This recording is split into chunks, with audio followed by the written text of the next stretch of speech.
She helped me choose the dress. She sat with me in the bridal shop for 4 hours.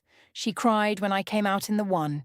She held my hand and told me I was going to be the most beautiful bride she'd ever seen. Her name was Katie. She was my maid of honor. She was also sleeping with my fiance. My name is Amy, and this is the story of how I found out 6 days before my wedding, and what I chose to do with that information. Katie and I had been friends since secondary school. 15 years. She'd been through everything with me: heartbreaks, job losses, family grief, the lot. When I got engaged to Dan, she was the first person I called. She screamed down the phone. She said she'd been waiting for this moment. She started planning before I even asked her. Mood boards for the hen-do, spreadsheets for the seating plan. She was the best maid of honor I could have imagined. I didn't question a single thing. Why would I? 6 days before the wedding, I got a message from a number I didn't recognize. It was a screenshot. Dan and Katie in a conversation that had been going on for 4 months. The messages weren't ambiguous. This wasn't a friendship that had crossed a line once. This was something that had been deliberate, sustained, and hidden in plain sight. I sat on my bathroom floor for a long time. Then I made a decision that surprised even me. I didn't cancel the wedding that night.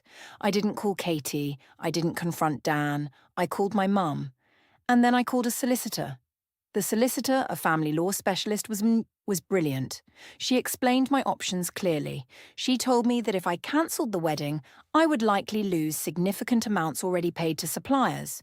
She also told me that if I could demonstrate the circumstances, I might have grounds to recover costs. She told me to take 24 hours before doing anything public. I spent those 24 hours documenting everything. Screenshots, a timeline, conversations I now understood differently. Then I called Dan. I didn't shout. I told him I knew.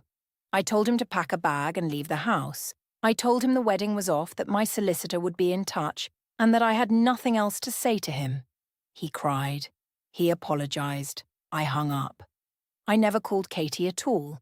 The wedding costs were a battle. Several suppliers returned deposits in part. One, a photographer who had become a friend, returned his in full with a handwritten note. The venue kept their fee, as was their legal right. My solicitor sent a letter to Dan regarding the financial contribution he'd made, and not made, to the wedding arrangements. 3 months later, I had recovered around 60% of what had been lost. Dan and Katie lasted 4 months as a couple.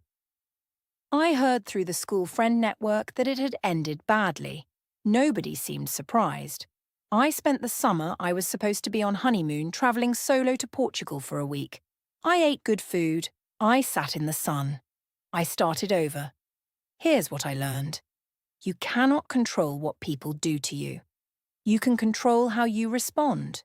Not with a scene, not with revenge, but with clarity, documentation, and the decision to protect yourself financially and emotionally.